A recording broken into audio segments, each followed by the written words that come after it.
მოგესალმებით ძვირფასო რადიო მსმენელებო, ეთერშია შუადღის პოლიტიკა FM 98-ზე და 5-ზე რადიო სივრცის ეთერში.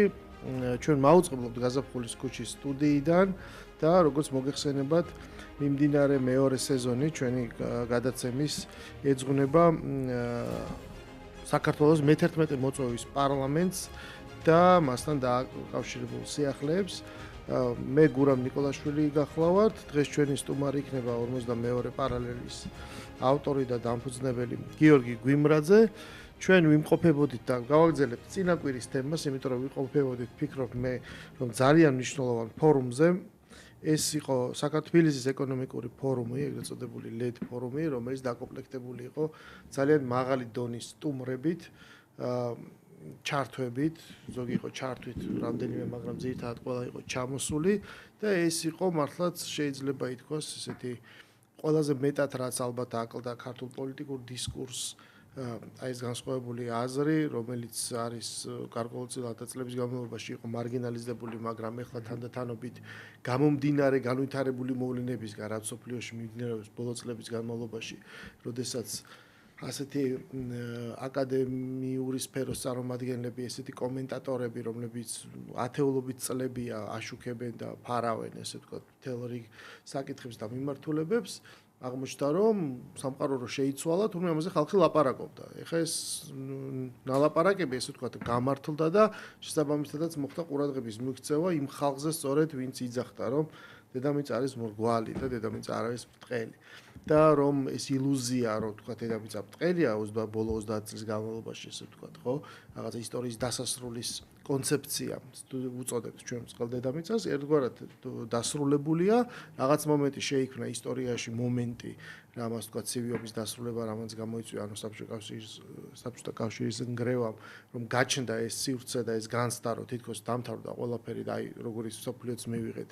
სწორედ ეს უნიპოლარული წესრიგი იქნება თავისი შინაარსით, ლიბერალური დემოკრატიის შინაარსით, რომელმაც შემდგომ უკვე ტექნოლოგიურმა განვითარებამ, ინდუსტრიის უკვე საერთოდ სხვა ფაზაზე ასვლამ და დასავლეთის პრაქტიკულად დაცლამ ამ საწარმოო საშუალებებისაგან, ბოლოს გამოიწვია გარკვეული რიგის ცვლილებები, რომლის გამოვლინებებიც არის ის ფიზიკური, სისხლიანი თუ სავაჭრო ომები. გიორგი, მე ვილაპარაკეთ ჩვენ ამ გადაცემაში სხვა სტუმრებთან ერთად, თქვათ ამ ფორუმის მნიშვნელობაზე, მაგრამ შენი ყავი ძალიან ისეთი მთლიანად ესწრებოდი და არა მარტო მოусმინე გამოსვლელებს, არამედ შენივე გადაცემის პარკლებში გააკეთე ინტერვიუთა მთელი სერია, ხო? და ალბათ ყველაზე კარგად მანამდეც იცოდი, ახლა შენთვის არავინ არ იყო იქ თქვათ აღმოჩენილი ალბათ სტუმარი, უმეტესობას ძალიან კარგად იცნობდი მანამდეც, ხო? თქვათ ისინი მათი პოზიცია რა იყო, ისინი რას ამბობდნენ, მაგრამ ჯერ დავიწყოთ იმით, რომ რა იყო შენთვის სიახლე, ანუ რა აღმოაჩინე, რა იყო აღმოჩენა ამ ხალხის მოსმენისას და მათთვის კითხვების დასმისას და მათთან ურთიერთობისას სად ვართ დღეს, ანუ შენი პირადი შთაბეჭდილება როგორია და ის მნიშვნელოვანი რაღაც პასუხები თუ რამე მიიღე. კი ბატონო, პირველ რიგში მივესალმები თქვენს მსმენელს და მაყურებელს, მადლობა მოწვევისთვის და რაც შეეხება რა არც კი უამრავ მათგანს აქვს ნასაუბრები მათ შორის საქართველოზე. თავის პოდკასტებში და თავის ბლოგებში და ასე შემდეგ რაღაც ანალიტიკურ სტატიებშიც ამაზე უსაუბრიათ, რომ თქვა საქართველოში რა ხდება და ასე. მაგრამ პრინციპში ეს ფორუმი იყო შესაძლებლობა, რომ აი ეს გლობალურად მიმდინარე პროცესი უფრო ასე ვთქვათ, უფრო კარგად დაგვენახა საქართველოსთან მიმართებაში, ანუ საქართველოსთვის რა შეიძლება ნიშნავდეს ეს პროცესები, როგორც პატარა სახელმწიფოსთვის, ასე ვთქვათ, ხო? იმიტომ რომ ეს პატარა სახელმწიფოები ყოველთვის განიხილება როგორც აი ამ დიდ სახელმწიფოებს შორის დაპირისპირებაში პროქსი სივრცეებად და შესაბამისად რა შესაძლებლობებს აჩენს აი ეს ვთქვათ უნიპოლარული პერიოდის დასრულება და ესე ვთქვათ მულტიპოლარულ სამყაროს მულტიპოლარულ რეჟიმში გადასვლა, აი ეს იყო ძალიან საინტერესო მათთან საუბრის თვალსაზრისით, რომ მათთან ერთად განგვეხილა სწორედ ის ელემენტები, რა შეიძლება იყოს, რა შეიძლება ნიშნავდეს და რა შეიძლება გააკეთოს თავად საქართველოს.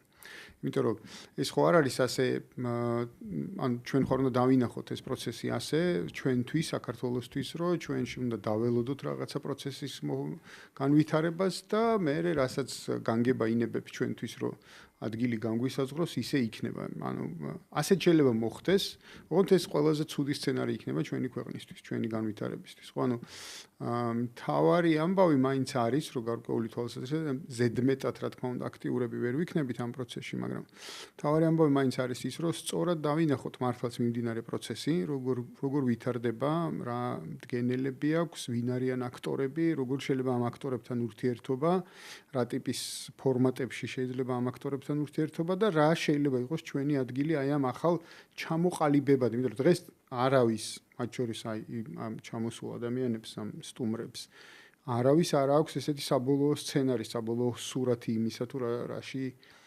გადაიქცევა ეს ყველაფერი, ანუ ვინ იქნებიან ძირითადი აქტორები, ძალიან საინტერესო არის მაგალითად ესეთი რამე, რომ კი მულტიპოლარულ სამყაროზე საუბრობთ, მაგრამ პრინციპში, როდესაც ადამიანები იწყებენ იმაზე საუბარს, თუ ვინ არიან ამ მულტიპოლარულ სამყაროში ძირითადი ძალები, ეს არის პირველ რიგში ამერიკის შეერთებული შტატები და ჩინეთი.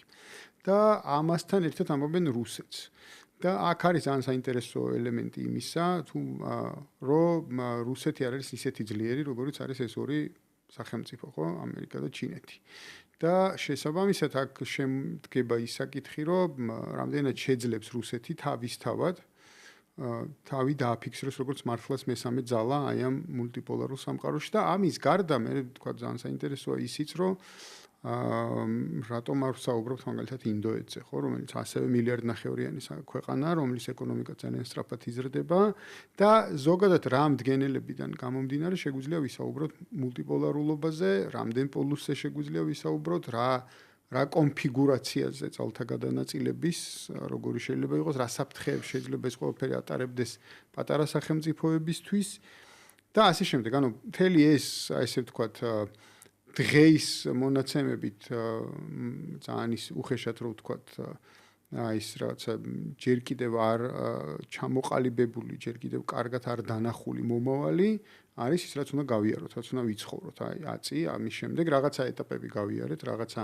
სახიფათო ეტაპები გადავიარეთ, ესე ვთქვათ, მაგრამ რეალურად ეს არ ნიშნავს იმას, რომ ყველა ხიფათი მოხსნილია, ყველა, ვთქვათ, საფრთხე არიდებულია თავიდან და მეტი აღარ იქნება, იმიტომ რომ მე მაინც ფიქრობ, როდესაც მულტიპოლარულ სამყაროზე ვლაპარაკობთ და თუ იმაზე ვსაუბრობთ, რომ რეალისტურ, ესე ვთქვათ, რეალიზმის ეპოქის დაბრუნებაზე თუ ვსაუბრობთ, იმიტომ რომ ესეც ერთ-ერთი აშეცე ფუკუიამ ახსენე, ანუ ისტორიის დაბრუნებაც ესეთი პანელიც იყო ამ ფორუმზე, ისტორიის დაბრუნება, ხო?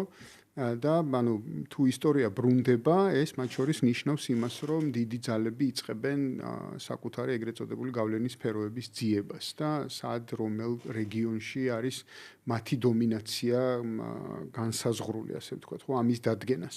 ამ დადგენაში პატარა სახელმწიფოებს აქვთ როგორც ასე ვთქვათ, დიდწილად ობიექტის როლი განსაზღვრული დიდი სახელმწიფოების მხრიდან, ასევე ამ პატარა სახელმწიფოებს შეუძლიათ სუბიექტობაც.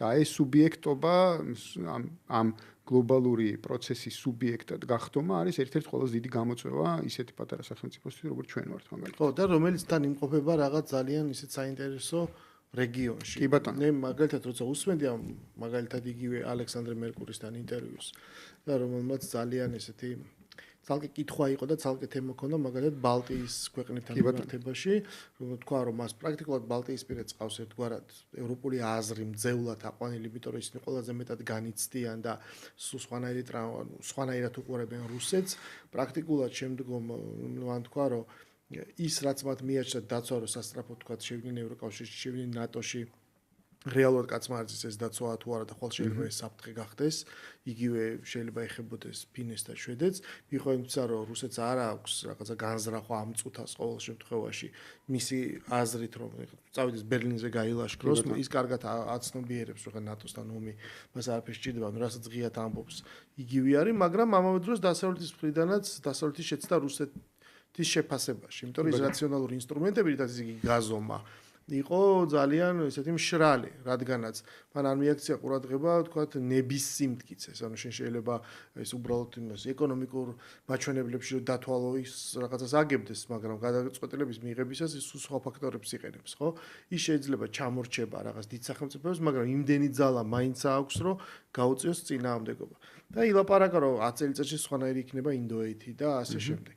და რაც შეეხება პატარა სახელმწიფოებს, ანუ კავკასიის რეგიონი ამ მხრივ უფრო საინტერესო არის და თან ეს პატარა სახელმწიფოები ამ რაღაც ერთგვარი ბუფერის როლს ასრულებენ, რომ დიდი სახელმწიფოები პირდაპირ არ იყვნენ მიბჯენილები ერთმანეთთან. აი სადაც იყვნენ მიბჯენილები ერთმანეთთან, ყველაზე ცივი ომის დროს ყველაზე თხელი გამყოფი კედელი თურსადმე არსებობდა. ეს იყო ბერლინის კედელი. ანუ ამ ბერლინის კედელი აქეთ და იქით არსებობდა ორი აბსოლუტურად სხვადასხვა სამყარო. მართლა რკინის ფარდა იყო დაშვებული. ეს რკინის ფარდა იყო ძალიან ისეთი ფართე ბუფერული ზონა, ხო? ეს ქვეყნები თანამედროვე იცვლებდნენ აღმოსავლეთი ქვეყნები და ანუ ესეთი მჭიდრო არ იყო ეს შეხება, ხო? რაც გარდამავალი ფერები არსებობდა. დასავლეთიდან თქვათ ავსტრია და აქედან არ ვიცი რაღაცა ვარშავის პაქტის ქვეყნები და იუგოსლავია, ხო? მაგრამ იქ იყო ეს ძალიან მჭიდრო და ძალიან ხისტი და პირველ რიგში სწორედ იქ გატყდა, სადაც ეს ხისტი იყო ესე.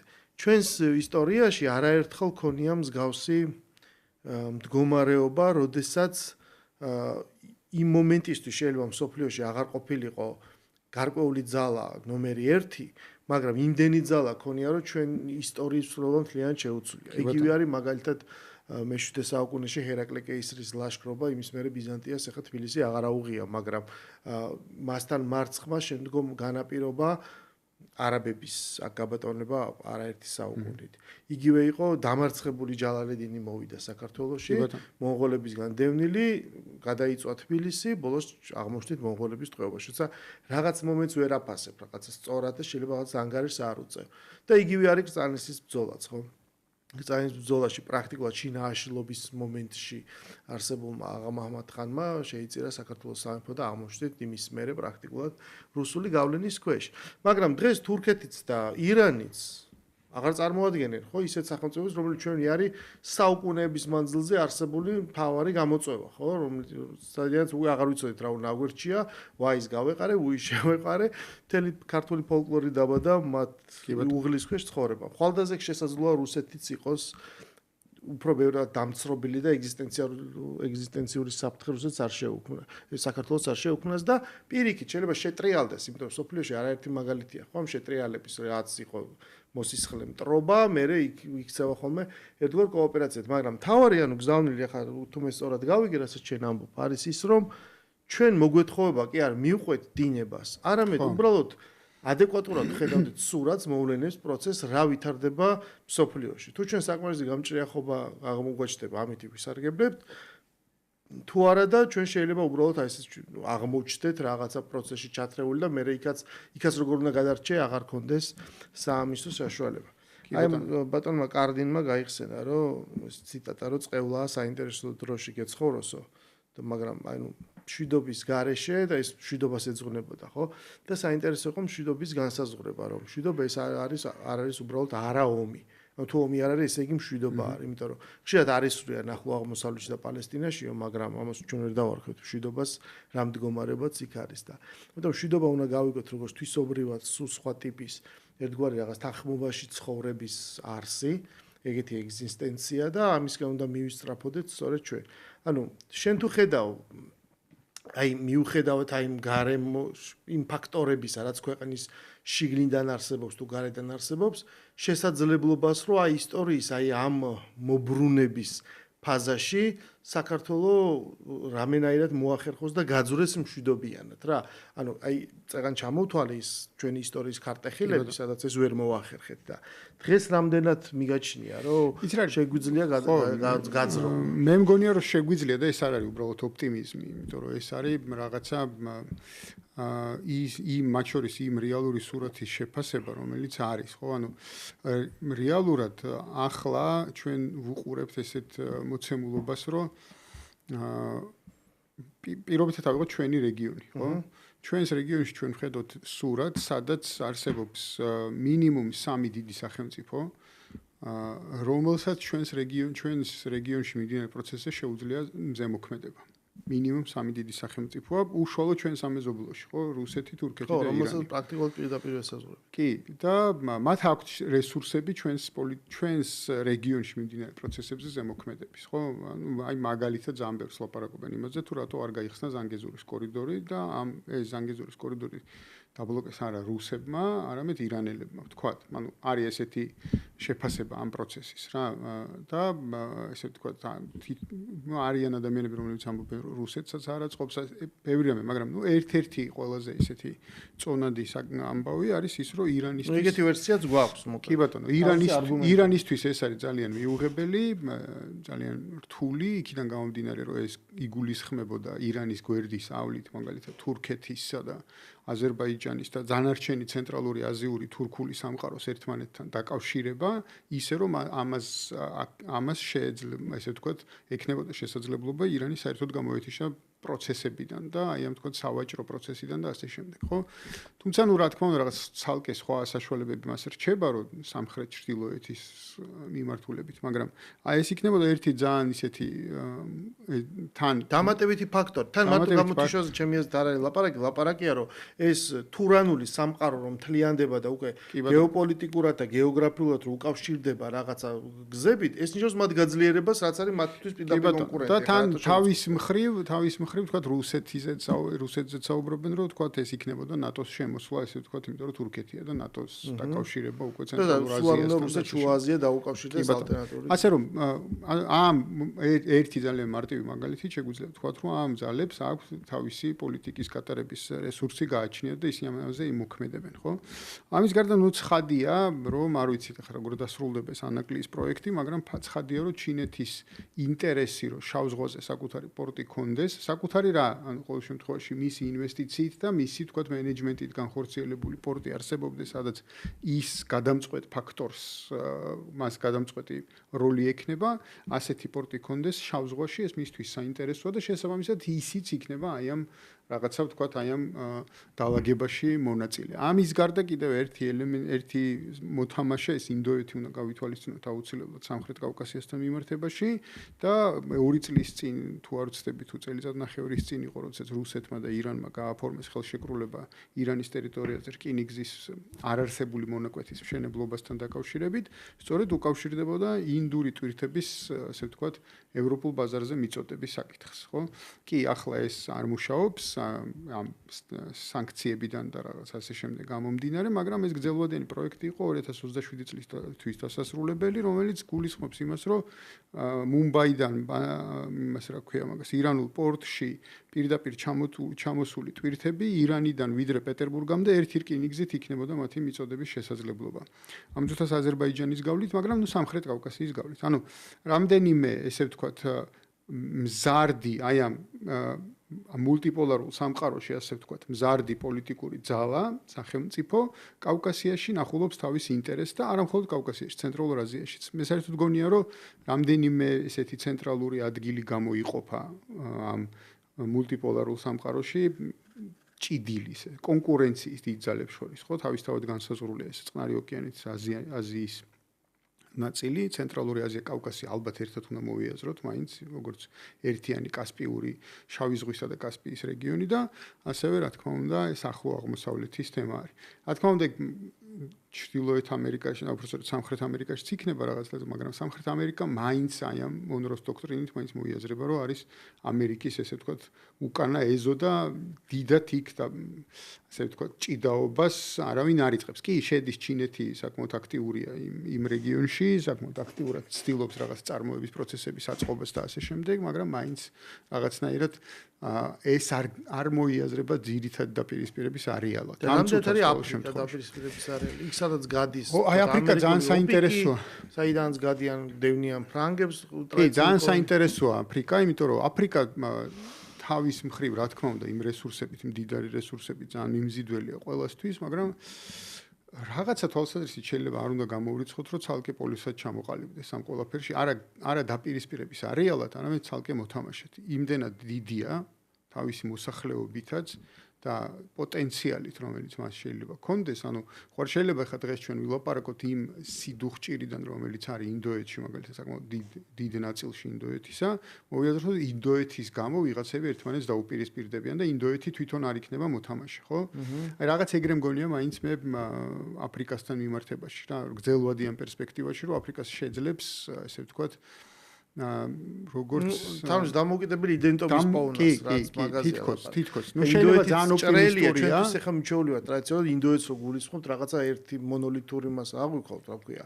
ჰომოგენურ წარმონაქმნს, მაგრამ სინამდვილეში ჩვენ ვიცით, რომ ინდოეთი რელიგიის თვალსაზრისით და ეთნიკურობის თვალსაზრისითაც კი ესეთი ჭრელია, უბრალოდ ბრიტანეთის შემდგომ პერიოდში ის რაღაცნაირად აცრებლების განმავლობაში სუვერენულ მთლიან ქვეყნად ცხოვრობდა და რაღაცნაირად ეს ერთეული გაჩნდა. აფრიკაში მაინც არის ხო რაღაც ცენტრალური აფრიკა ცალკეა, სამხრეთი ცალკეა და განსხვავებული. თუმცა, ასე შეიძლება აბსოლუტურად შესაძლებელია, რომ ხალხი მიხვდეს, ირწმუნოს ეს ძალა. პრინციპში ჩინეთის ფორმულა ზუსტად ეგ არის, იმიტომ რომ თავის დროზე, როდესაც ის უბრალოდ მართლა ძალიან ღარიბი იყო და ეძებდა საშუალებას, რომ რა ექნა, აი ამ ინდუსტრიის გადმოტანით, მან დააგროვა დოვლათი და ბოლოს იქცა, გაიხსენეს, ვთქვათ, რომ არის რამდენიმე 1000 წლეულის იმპერია და ეს დოქტრინა მოიყვანა მოქმედებაში. ერთ-ერთი 엘ემენტი, ანუ ერთ-ერთი თავარი мотиваცია, რის გამოც გადაფი იქნა ჩამოშორებული ხელისუფლებიდან და ბოლოს ისე მოკლული, როგორც მოკლეს, არის სწორედ ის, რომ ის აფრიკის აი ამ პოტენციალის განვითარებაზე საუბრობდა ბევრს და დოლარისგან გათავისუფლებაზე და ამ რესურსების ნაციონალიზაციაზე და ასე შემდეგ. ის რეალურად იყო ლიდერი იმ პერიოდის აფრიკის აფრიკის კონტინენტზე ყოველ შემთხვევაში იმ არაბული რაღაც ამპაროს ყოველ შემთხვევაში ჩრდილოეთ აფრიკის ნაწილში ის იყო ერთ-ერთი სერიოზული ლიდერი ამ პროცესის, ესე ვთქვათ, ხო, რომელიც მისი, ესე ვთქვათ, ძალაუფლებიდან ჩამოშორებით და აი ამ მთელი სანქციებით და რაღაცებით შეყოვნდა პროცესი, მაგრამ ალბათ საერთოდ არ გაუქმდა, ასე ვთქვათ, ხო, ანუ აფრიკა ალბათ მაინც აღარ უნდა მოიხსენიოთ იმათ, რომ ის იქნება მუდმივად რაღაცა სხვა დიდი კოლონიების რესურსების სივრცე, საიდანაც ისინი ამოწოვენ აი ამ რესურსებს. ჩვენ კონტინენტს რო დაუბრუნდეთ, ხო, ეგ არის მნიშვნელოვანი, კი ბატონო, რომ აი რატო ვახსენეთ ახლა ეს ამდენი ქვეყნის რაღაცა თავმოყრა და ასე შემდეგ, ხო?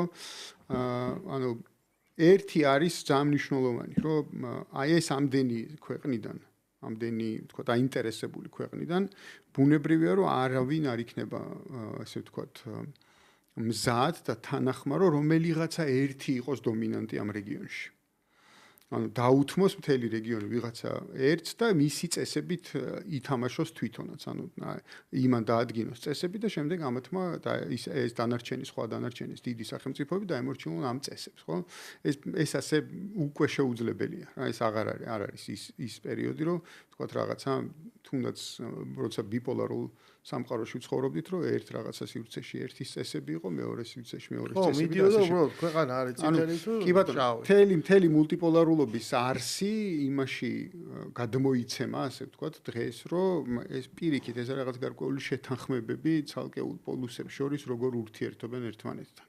რა წესებს ამ გაგებით შეიძლება დაბრუნდეს ვესტფალიური წესრიგი, რომელიცაც თავარი იყო ბალანსი, რომ თავარი არ იყოს ესეთი წესრიგი, ეკვილიბრიუმი, რომელიც არ გააძლიერებს ვიღაცას იმ დონეზე, რომ შეუქმნას სხვა. აუცილებლად. აი მაგალითად რო ავიღოთ ახლა, აი დანარჩენებს რო თავი დავანებოთ, პირველი სამი ქვეყანა რო ვთქვათ, ჩვენი რეგიონის, ხო, თურქეთი, რუსეთი და ირანი, ხო?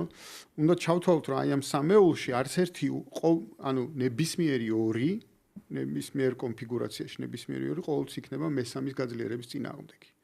და პირიქით რა, როგორც არ უნდა დაალაგდეს ნებისმიერ კომბინაციაში. ნებისმიერ კომბინაციაში ნებისმიერი ორი შეეწინააღმდეგება ნებისმიერი ერთის გაძლიერებას და შესაბამისად აი ეს ბალანსი იქნება გამსაზღვრელი ჩვენი რეგიონის განვითარების. ნუ მე ესე მგონია ყოველ შემთხვევაში.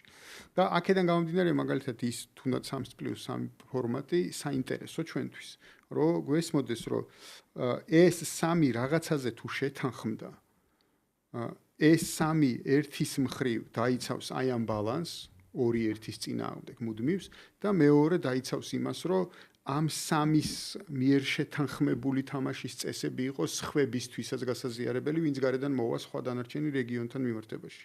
ვისაც რეგიონში რამე აინტერესებს. ეს ერთის მხრივ ეს სამი სავარაუდოდ გააძლიერებს ერთმანეთს დანარჩენ სამყაროსთან ურთიერთობაში.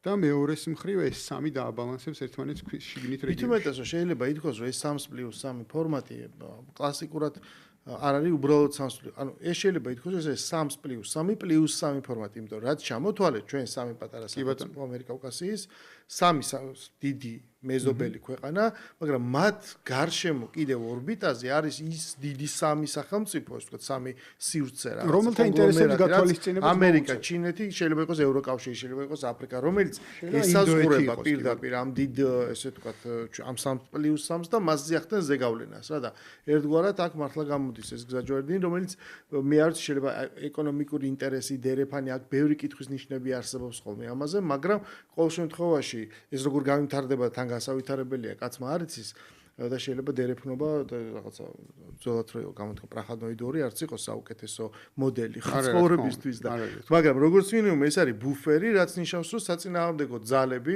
აი მაგნიტებსო სხვადასხვა პოლუსით მიიტანა კი არ ეწებება პირიქით რომ განიზიდავს ხო აი ამ შუაში არსებულ ვაკუუმში ჩვენ გვაქვს საშუალება ვისუნთქოთ, შევქნათ ჩვენი ქვეყანა და რაღაცნაირად ვიცხოვროთ იმ მოდელით, რომელიც იყო ჩვენთვის საუკუნეების განმავლობაში მისაღწევი, რომ ჩვენ ვიყოთ დამოუკიდებელი, ჩვენ ვიყოთ სუვერენული, ჩვენ გქონდეს თვითყოფადობა.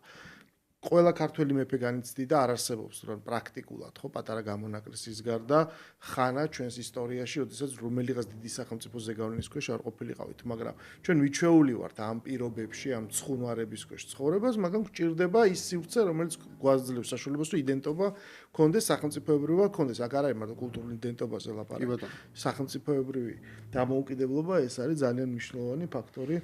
სადაც არ უნდა დაგვაუწყდეს ერთი ძალიან მნიშვნელოვანი ელემენტი, რომელიც არის ეკონომიკური სუვერენიტეტი.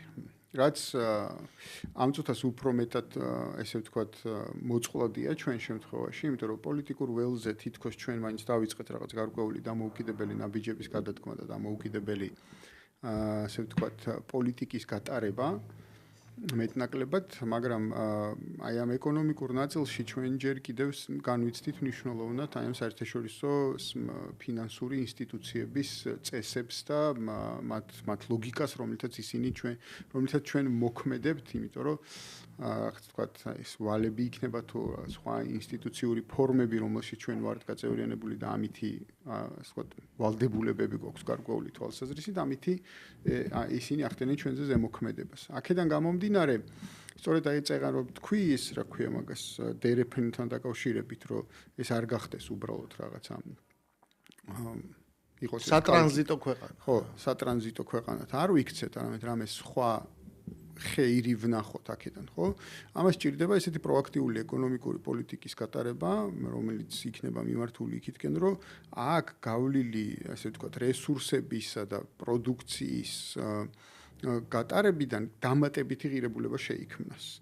აი ძალიან მარტივი მაგალითები რომ მოვიყვანოთ ამისთვის, ანუ სულ მცირე ეს ნიშნავს ერთის მხრივ იმას, რომ თქვათ იმ პროდუქტების, რომელმაც უნდა გაიარონ საქართველოზე, რაღაცა არ ვიცი რა ტელეფონები, რაღაც არ ვიცი 1000 რამე, ხო? 1000 რამე შეიძლება იყოს. ერთის მხრივ საქართველო გახდეს, მათ შორის აი ამ ჯაჭვში, ამ პროდუქციის წარმოების ჯაჭვში ციკლის ნაწილი, ანუ რაღაც ბოლო მისი აწყობა ხდებოდეს საქართველოში. ნებისმიერი პროდუქტის ამ შემთხვევაში არ დავკონკრეტდები არაფერს. ნებისმიერი პროდუქტის საბოლოო წარმოება ხდებოდეს საქართველოში მაგალითად, ან მეორე ნაწილი, ან არა. ეს ორი ძალიან მნიშვნელოვანია ალბათ ჩემი აზრით, რა რომ აი რაღაცა ერთი რომ აი პროდუქციის ჯაჭვში ჩავერთოთ იმ პროდუქციის მინიმუმ რაც საქართველოზე გაივლის. და მეორე ეს არის ეგრეთ წოდებული warehouse-ების და marketplace-ების გაკეთება, ხო? როდესაც დიდი რაოდენობით პროდუქტი მოდის, მე შის გადაფასოვდება, ესე ვთქვათ, და საცალო ბაზარზე მოხდება მისი დისტრიბუცია უკვე აქედან ადგილიდან, სადაც დამატებითი ღირებულება შეიქმნება როგორც ტრანსპორტირებაში, იმიტომ რომ სხვადასხვა მიმართულებით. ეს პრაქტიკულად ტვირთის გადამუშავება, რაღაცა დისტრიბუცია და ხო, ანუ ხდები ამ რაღაცა ჰაბი. რეალურად გამტარი არა. კი ბატონო, რეალურად ეს შესაძლებელია, როგორც წარმომიდგენია, ცხადი ამას ჭირდება კარგი ანალიზი იმისა, თუ რა მართლა რეალურად რა პოტენციალის მატარებელია ეს გზა. ხო, ჩვენ არ უნდა გავიგოთ, ხშირად ესე გვაქვს, რომ ეს შუა დერეფანი არის ცენტრალური გზა, მაგალითად, შორეული აღმოსავლეთში წარმოებული პროდუქციის დასავლეთში მოსახვედრად და პირიქით, ხო? არ არის ეს ცენტრალური გზა, ეს რაღაცა ვთქვათ, დამატებითი გზის სტატუსი შეიძლება კონდეს. ის შეიძლება გახდეს მომავალში პოტენციურად ძირითადი გზად ცენტრალური აზიის ევროპასთან დასაკავშირებლად, ანუ არა აქვს მაგას იცი რა არის გამტარუნარიანობის გაზრდა გარკვეული თვალსაზრისით შეიძლება, ოღონდ ამას უნდა კონდეს რა, თუ ცენტრალურ აზიაში დაიწყება რაღაც საწარმოო პროცესები, რომელიც არ არის დღეს. თუ ეს საწარმოო პროცესები დაიწყება და გაჩნდება პროდუქტი, რომელიც სადღაც უნდა გაიყიდოს, მაშინ ამ ასე ვთქვათ ინფრასტრუქტურის განვითარებასაც თავისი მნიშვნელობა ენიჭება. თუმცა ლაპარაკი არის სპეციალისტების მხრიდან იმაზე, რომ შენ რომ ეს რომც გაზარდო და ააწყოს ინფრასტრუქტურა და თან საცობების გარეშე და რამდენიმე ქვეყანა უნდა მოიცვას, დღეს რო გაქვს 2.5 მილიონი ტონა გამტარიანობა, გექნება 5 მილიონი ტონა. მაშინ როცა ჩინეთის ექსპორტი არის 250 მილიონი ტონა. არა, რა თქმა უნდა.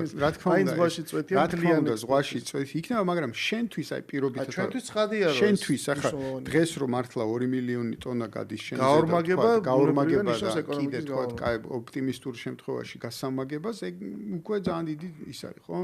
შემონატანია შენს ეკონომიკაში და მერე თუ კიდე ამაზე ვიდან დაამატებ იმას, რომ შენ გახდე აი ამ საწარმო პროცესის ნაწილი, რა პროდუქტები შენზე გადის და თქვა ბოლომდე ყოფილი კი არ მოდიოდეს, კი არ იყო გამტარი ამის, არამედ შენთან ხდებოდეს რაღაცა დამატებითი შრომა და ანუ პროდუქციის საბოლოო სახის მიცემა. და ანდა კიდე ეს დისტრიბუციის ნაწილი, ანუ საცალო დისტრიბუციის ნაწილი დაემატოს ამას ყველაფერს სხვადასხვა მიმართულებით, ხო? აი ამ თუნდაც 3+3 ფორმატის ქვეყნების ფარგლებში მაინც, ხო?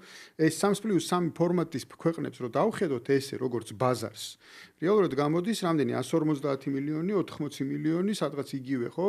იმაში რა ქვია, ირანში და 1.15 მილიონი აგერ ცხოვრობთ შუაში. 350 მილიონია. ხო და 350 მილიონიანი ბაზარი უკვე ძალიან დიდი ბაზარია. უკვე ძალიან დიდი ბაზარია იმისთვის, რომ კოორდინაცია მოხდეს და განვითარება მოხდეს ეკონომიკური პროცესის. ეს ძალიან ის არის, საინტერესო მომენტი. იცი რა ხან ეკონომიკის საკითხს შევეხეთ, საქმე იმაშია, რომ ჩვენ განვიცდით ასევე აი ამ წინა პერიოდში გასაგებია რომ პოლიტიკური და გეოპოლიტიკური მდგენელები შეიცვალა, ხო? და ეს ომმა სერიოზულად შეცვალა, მაგრამ ამავე დროსაც უშუალოდ შეიძლება ესე არ გვეხება როგორც უკრაინის ომი ჩვენ სოფლიოში გლობალურად დაწყებული ეს პროცესი პირველ რიგში ეს არის ჩინეთ-ამერიკის სავაჭრო ომი, ხო, ეს ტარიფებით ბრძოლა, რომელმაც შეიძლება სულიად შეცვალოს და კაცმა არ იცის საბოლოოდ რა შედეგზე გავა მთელი ეს პოლიტიკა, როგორ მოხდება რეინდუსტრიალიზაცია ამა თუ იმ რეგიონის, რასაც ისახავს მიზნად. შეიძლება არის ლაპარაკი სიტყვაზე კრიპტოვალუტაზე, დოლარზე როგორც სარეზერვო ვალუტაზე, რომლის გამოყენებაც ხდება და ესე ვთქვათ მის დომინაციურ როლზე. მაგრამ ჩვენ რეგიონში მაინც იმიტომ რომ ვიყავით აი ბოლო 30 წლის განმავლობაში აი დასავლური აი ამ გლობალისტური სისტემის გავლენის ხო ეკონომიკურ ნაწილში გულისხმობ, ხო, იმიტომ რომ ეს არის მთელი ეს რეკომენდაციები ნიშნავს, რომ შენ ეწყობი ისეთი ტიპის ქვეყანად, რომ ერთგვარი ეს არის ეკონომიკური ბოლონიის პროცესი, ხო? იყო რაღაცნაირად ადაპტირებული ამ დასავლურს, საბანკო სერვისია თუ ასე შემდეგ, ხო? და მოქმედებს ზუსტად იგივე კანონზომიერები და თარასთავარია, შენ როგორც პოლიტიკურად ხარ დახასიათებული როგორც მესამე ტიპის ქვეყანა, მესამე ხარისხის ქვეყანა, ასევე ეკონომიკურადაც შენ ქვია საზღვრისპირა ქვეყანა emerging market, ხო? ანუ იქ სადაც არის დიდი რისკი, მაგრამ არის მაღალი მოგებები და ბუნებრივია მე ადამიანები წუწუნებენ, რომ ბოლო დროს როცა ინფორმაციის ხელმისაწვდომობა კიდევ უფრო გაიზარდა, უცებ ხედავენ ხოლმე, ხო? უკვე არა მხოლოდ წლიურ, არამედ ლამის კვარტალ ანგარიშებს, რომ ბანკების მოგებამ რა შეადგინა და ამ კაპიტალის გადინება ამ ყველაფერმა ბუნებრივია რომ აჩენს ხო რაღაც წინააღმდეგობას, რომ უი აღარ გინდა ეხა ეს 90-იანები ბევრს უკვე აღარ ახსოვს, როცა რაღაც ელემენტარულს ეძებდი ოღონდ რაღაცა გეშოვნა და თანდათანობით ეს განწყობა და მოთხოვნა იცვლება. აი ეხა იმ ჭრილში, რაც დაახასიათეთ წინა გეოპოლიტიკურად და სხვადასხვა ქვეყნების ინტერესების გზაჯვარედინი, ეკონომიკური კუთხით თუ არსებობს ალტერნატივა, შეიძლება თუ არა რომ საქართველოს ეხა რომელიც არის ეკონომიკური თვალსაზრისით პირდაპირ იმ დასავლური სამყაროს ნაწილი, ეს იქნება საბანკო, საფინანსო, ფისკალური სექტორი, ამ კუთხით შეიძლებოდეს ქვეყანაში რაღაცის შეცვლა. საბჭოთა კავშირი იმ გაგებით, როგორც ჩვენ გვახსოვს, ვერ დაბრუნდება, ხო, ბუნებრივია გეგმიური ეკონომიკა და ეს რუსეთშიც არ არის ესე. მაგრამ ჩვენ ვხედავთ რაღაცა ჩინეთშიც კი ბოლომდე არ არის. უფრო მეტად სუვერენულ იმას ატარებს. კი ბატონო. ხო, არა, არც რუსეთშია, არც და ბოლომდე ჩინეთშიც არ არის ასე, ხო? ძალიან ისეთი გეგმიური ეკონომიკა აქვს, მაგრამ აბსოლუტურად განსხვავდება იმისგან, რაც იყო თქვა საბჭოთა კავშირი, ხო? იმიტომ რომ მაგალითად ერთ-ერთი ყველაზე დიდი განსხვავება ჩინეთსა და საბჭოთა კავშირის შორის, ჩემი აზრით, ანუ იმ ფუნდამენტურ სხვაობაშია, თუ რისთვის ხდება წარმოების პროცესი. ანუ თუ საბჭოთა კავშირში წარმოების პროცესი ხდებოდა მოთხოვნის დასაკმაყოფილებლად, ჩინეთში წარმოების პროცესი ხდება გამდიდრებისთვის, ანუ რაც კაპიტალიზმის მთავარი ამოძრავებელი ძალაა, ხო? ანუ კი ეს გამდიდრება მიღწეულიყო უბრალოდ კომუნიზმი, ანუ ის როცა ადამიანი პრაქტიკულად ძალიან ცოტას იმუშავებდა და მიიღებდა საკმარის, ანუ რაღაც ეკვილიბრიუმი უნდა მოხდეს. ანუ მან აიღო კაპიტალიზმის მთავარი დრაივი, რომ ეს არ ჩერდება არსად. კი, არა, ანუ გამდიდრება და სამომხმარებლო კულტურის განვითარება ჩინური ეგრეთ წოდებული რა ქვია მაგას სოციალისტური კაპიტალიზმის თუ შეიძლება ესეთი რამის ხმარება საერთოდ არ ვიცი მისი ნაწილი დასავლეთისგან განსხვავებით ის პირდაპირ ინდივიდის ბედნიერებას კი არ ხარდება პირველ რიგში ჯერ სახელმწიფოს გამდიდრებაზე და არც მიშვებული არ არის წარმოების პროცესი სახელმწიფო ჩარევისგან არა რა თქმა უნდა არ არის მაგრამ აი ეს კონტროლირებადი კაპიტალიზმი ძირითადი ელემენტი ორი ძირითადი ელემენტი ანუ გამდიდრებაზე ორიენტირებული წარმოება და კონსიუმერული სამომხმარებლო კულტურის განვითარება, ანუ რეალურად ჩინურია ეს გაჯეთები და ავტომობილები და ასე შემდეგ, რომლებიც უფრო მეტადაც კი არიან ხოლმე რაღაცა უფრო წინ არიან წასულები ხო შეხედო დასავლური წარმოების ავტომობილებისგან რაღაცა აი კომფორტით ხო ანუ რაღაცა ეს ხელი მოვაქნია და კარი დაიხურა და მე რაღაცა ის ვქენი და ანუ ეს ხო სამომხმარებლო კულტურის განვითარების ნაწილია რა ანუ მაგრამ იმიტომ რომ საბჭოთა კავშირში მანქანა იყო რომ აწერტილიდან ბეწერტილში უნდა მივიდე და ეხა იქ მოდელი არ იცვლება ხო რა კონდიციონერი იმუშავებს თუ არ იმუშავებს და ასე შემდეგ ნუ ზამთარში გათბობამ უნდა იმუშაოს იმიტომ რომ ცივა სხვა არაფერი რა ზაფხულს ჩაწევ ფანჯარას. ხო, ჩაწევ ფანჯარას და ისე დამთავრდება და ის პატარა ვიტრავიკები რო ქონდა შემოატრიალებ და დაგიბერავს. ეგ არის, ანუ ეს სხვა კულტურა იყო რა. მე იმ კულტურას დიდ პატივს ვცემ, სხვა თემა საერთოდ, მაგრამ აი ეს ჩინური დამოკიდებულება. ბეროთ ქრისტიანული კულტურა იყო, ასკეტური, მაგრამ ნუ ხო, ანუ ათეისტურმა სახელმწიფოს შექმნა ასკეტური საზოგადოება. ძალიან და ხო და ანუ მაგრამ ჩინეთში ეს ისა რა ქვია მაგას, ანუ თან აი რაღაც ვიდეოები ალბათ შენც ხვდება ხო TikTok-ზე ან რამდენი გაჯეთი აქვს სამზარეულოში რომელიც სხვადასხვა რაღაცას აკეთებს რა ანუ რაღაცა არ ვიცი. მე მგონი ეს არის მათ მიერ ჩვენთანაც დასავლეთის მიმართ რაღაც ტელევიზორული წარმოდგენა იყო. ეგ არის მათი წარმოდგენა იაპონიაზე და ეს არის ადრეული იაპონიის მიბაძვა რომ აი რაღაც უცნაური ყველაფერი რაღაცა გაჯეთმა უნდა გააკეთოს. ხო ვინც მოგზაურობს წინ იძახიან რომ იაპონია მაინც 90-იან წლებში ცოტა გაჩერდა ტექნოლოგიური კუთხით ანუ ის კიოტოს იაპონია კი არა ტოკიოს იაპონია და აი რომ ჩადიან კორეაში ჩინეთში აქ ხვდებიან რომ ეს დინამიკა არის უაღმავალი და არ ჩერდება და იცვლება. კი ბატონო. ხო, ამიტომ რა თქმა უნდა ეს განსხვავებულია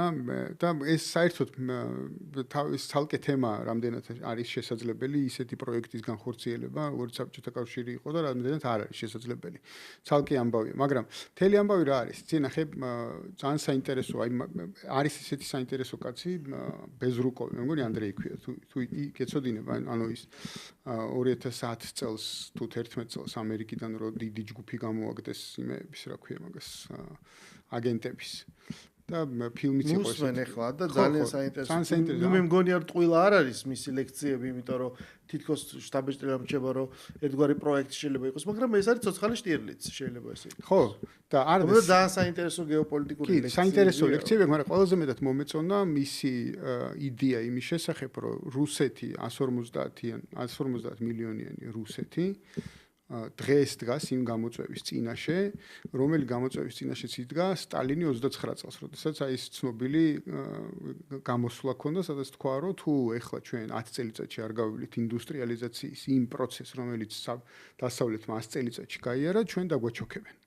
და ჩვენ გავხდებით ნედრეულის ბაზარი, აი გლობალური სამხრეთის, რომელიც უბრალოდ ისრუტავს ყველანაირ რესურსს, ენერგიას, წიაღისეულს და მეტი ჩვენ და ამას დააყოლა ის რომ ცხადია რომ საბჭოთა კავშირი ვერ აღდგება, ის სისტემა ვერ იქნება, მაგრამ ჩვენ გვჭირდება დიდი ალიანსები. ანუ ჩვენ 150 მილიონი პატარა ვართ იმ გლობალურ დაპირისპირებაში, რომელიც დღეს მიმდინარეობს, გლობალურ ჭიდილში ჩვენ ძალიან პატარა ვართ და თუ დიდი ალიანსები არ შევკარით და ერთ-ერთი მაგალითად იყო ნახსენები დარბაზიდან იყო, მაგრამ ეს დაეთანხმდა რომ ინდოეთს მოიაზრებენ უფრო მეტად რუსები ამ ალიანსში ვიდრე ჩინეთს, თქვა. ხო, საინტერესოა რომ მან თქვა რომ იმისათვის რომ უბრალოდ დღეს სახელმწიფო იქცეს სოფლიო გეოპოლიტიკაში მოთამაშედ და მას გააჩნეს შესაბამისი რაღაცა სიძლიერე, რაც პირველ რიგში თქმა უნდა ეკონომიკურ სიძლიერეს გულისხმობს.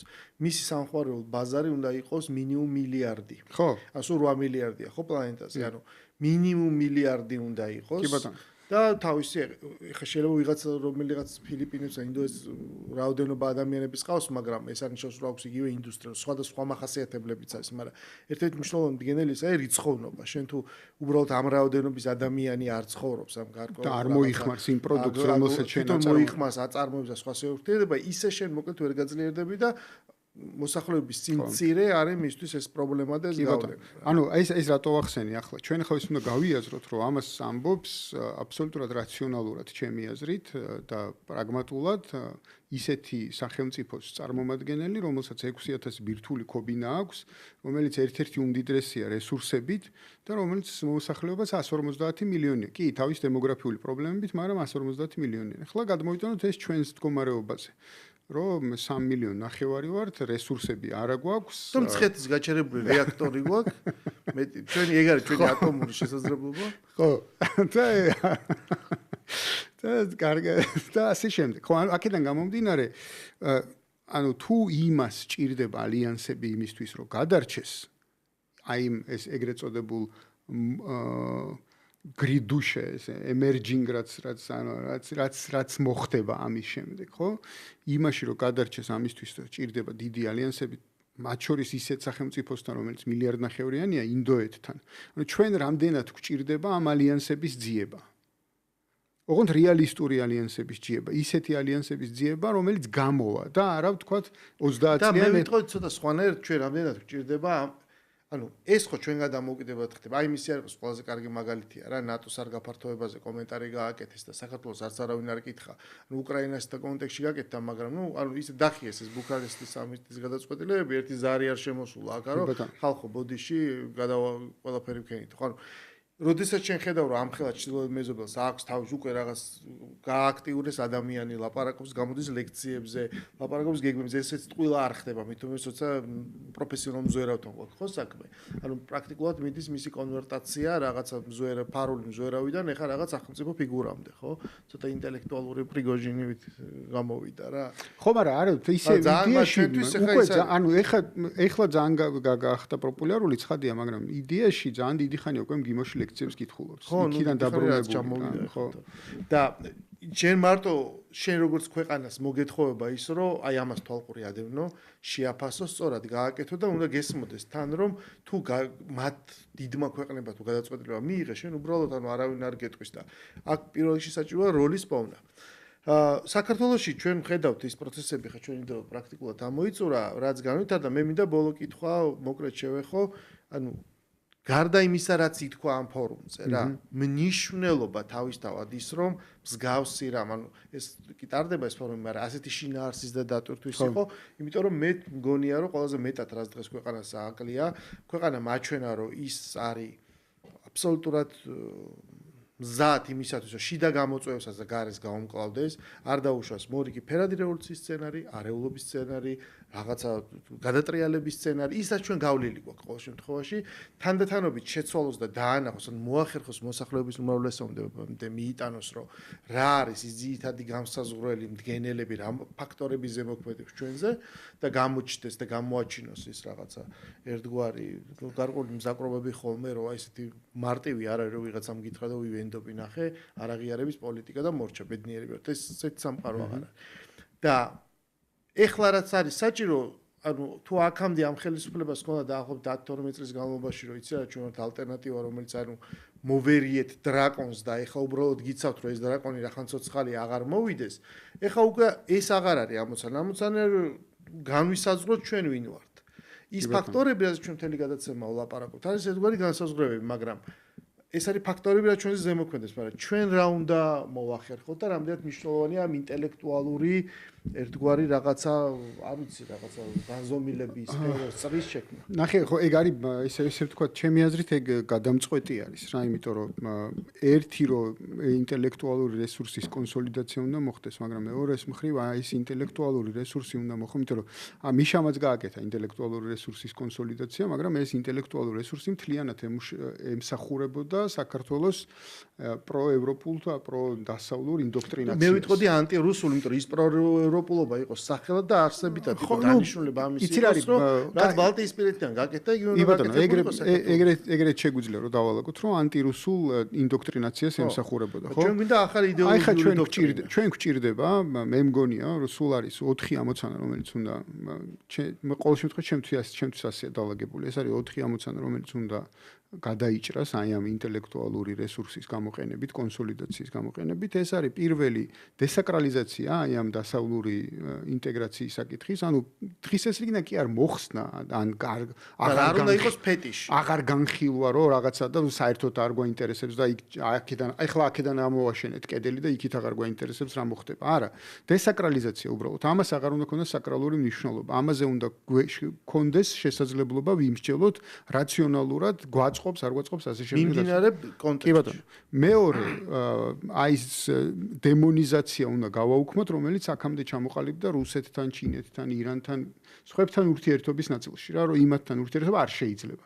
ანუ აი ეს კედელი, რომელიც ააშენეს აი მიშას ინტელექტუალურმა კონსოლიდირებულმა ჯგუფებმა, ის უნდა დავანგრიოთ. ეს უნდა გავხადოთ. აქეთ არის კედელი დასანგრევი, აქეთ არის კერპი დასანგრევი. ხო, აქეთ კერპია დასანგრევი. ანუ ჩვენ გინდა რომ შენ ჰორიზონტი გაიხსნას. კი ბატონო, ნუ დავინახოთ რა. ხო, რა ხდება გარშემო. ანუ იმიტომ რომ ჩვენ არის ჩვენ ახლა უყურებთ რაღაც აი აწეული გვაქვს ცოტა თავი და ვიყურებით იქითკენ რამე დავინახოთ და არა და რეალურად ამის დანახვა არის აუცილებელი რეალურად გავიგოთ ეს ყველაფერი. მესამე ეს არის პატრიოტული ეკონომიკის ჩამოყალიბება, ანუ განსაზღვრა იმისა, რომ რა გვაწყობს ჩვენ ეკონომიკურად. ანუ ჩვენ როგორც გავიაზრეთ, რომ რაღაცა ინსტიტუციები, საერთაშორისო ინსტიტუციები პოლიტიკურ ნაწილში გვაძალებდნენ ისეთ რამეს, რაც ჩვენ არ გვაწყობდა და ეს გავიაზრეთ და ამას შევეწინააღმდეგეთ, ეხლა უნდა გავიაზროთ, რას გვაძალებენ ეს საერთაშორისო ინსტიტუციები ეკონომიკაში, ისეც რაც არ გვაწყობს. და რაც ეროვნული ინტერესის უკვე ეკონომიკურ კი ბატონო, რაც რეალურად ხელს გვიშლის იმაში, რომ არ გავხდეთ სატრანზიტო ქვეყანა და არ დავჩეთ ტურისტულ აი, მეოთხე და დავასრულოთ და მე მეოთხე ჩემი აზრით ეს არის საჯარო სივრცის დელიბერალიზაცია. ანუ იმ იდეოლოგიური კონსტრუქციების მოხსნა შიდა ურთიერთობებში, რომელმაც ჩვენ გვაქცია რაღაცა ანტიჰუმანიზმის ჩაკეტებად ერთმანეთთან ლაპარაკი. აკრძალული გვაქვს, არა დებატი, არა არაფერი. კი ბატონო. კი ბატონო. დიდი მადლობა გიორგი სტუმრობისთვის. ძალიან მნიშვნელოვანი იყო ეს შეჯამება 4 პოსტულატი, რომელიც ფიქრობ, რომ კიდევ არაერთხელ ჩვენ მოგვიწევს ამაზე ლაპარაკი და ასთავარია პროგრესის გაზომვა, როგორც მიდის საქმე ქვეყანაში. კი ბატონო, მადლობა მოწვევისთვის.